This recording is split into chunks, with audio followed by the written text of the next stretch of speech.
Hello guys, good morning dito at good evening dyan. Kape tayo. Namiss ko yung baso ko. Kakagising lang natin guys. At eto, pagkagising natin ako po, napakarami na namang good news ang ating napanood. At ito napakalaking good news para sa mga didilis. O ha? Mga didilis ha, hindi nyo napapansin. Lagi ko na lang kayong kinakampihan ha. Lagi ko na lang kayong binibigyan ng good news. What the heck?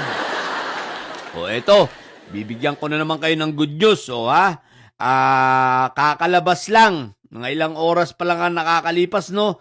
Naglabas na naman ng notice of disallowance para sa 375 million. 375 o 373, basta mga ganon.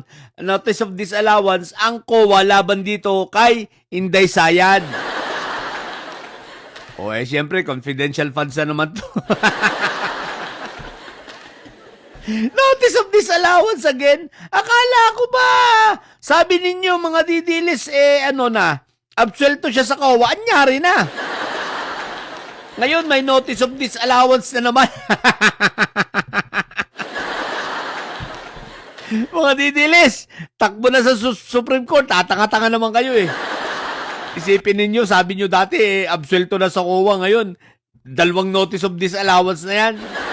So, isang 73 at isang 300, isang 73 at isang 373. What the heck? Laki na. Nasa 400 plus na yan 400 million na. Pero sabi ng mga didilis natin, hindi, absuelto na yun ng COA eh. Ano na nga yan eh. Wala na yan. Meron ng anong tawag nito?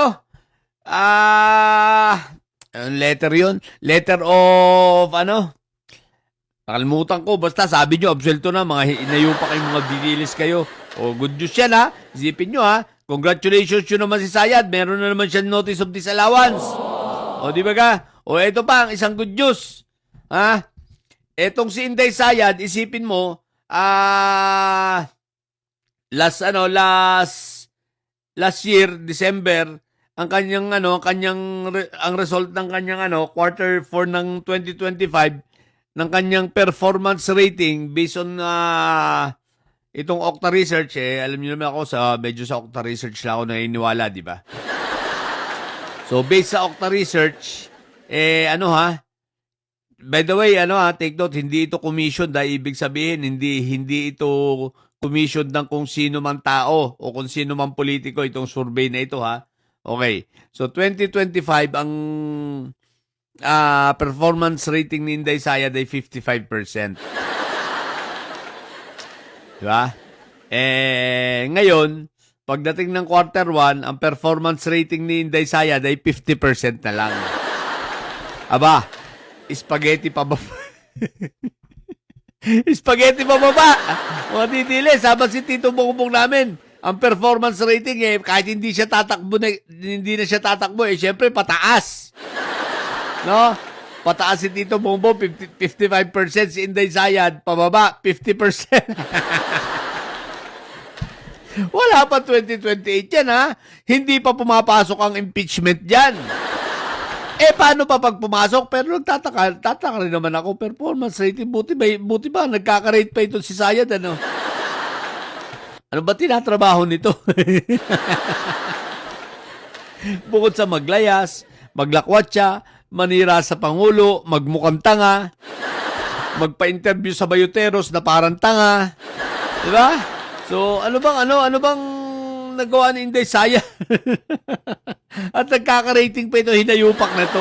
What the heck? Pero ang importante dyan, pababa na. Iyak na naman kayo, mga didilis na ito, Isipin mo, spaghetti pababa na si Inday Sayad, Akala ko ba, ang dami ninyo. Anyari na.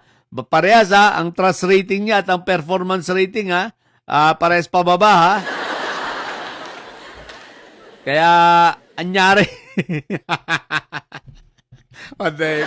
Bagang-magang putik na yan.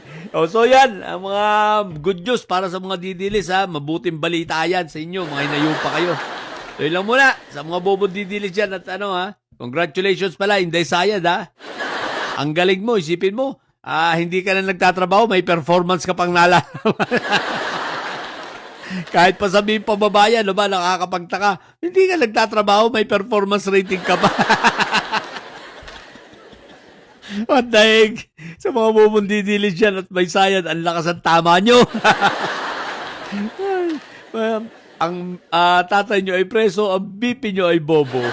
Manatili kayo mga bobo at may sayad sapagkat ang may sayad ay laging high blood. Bye!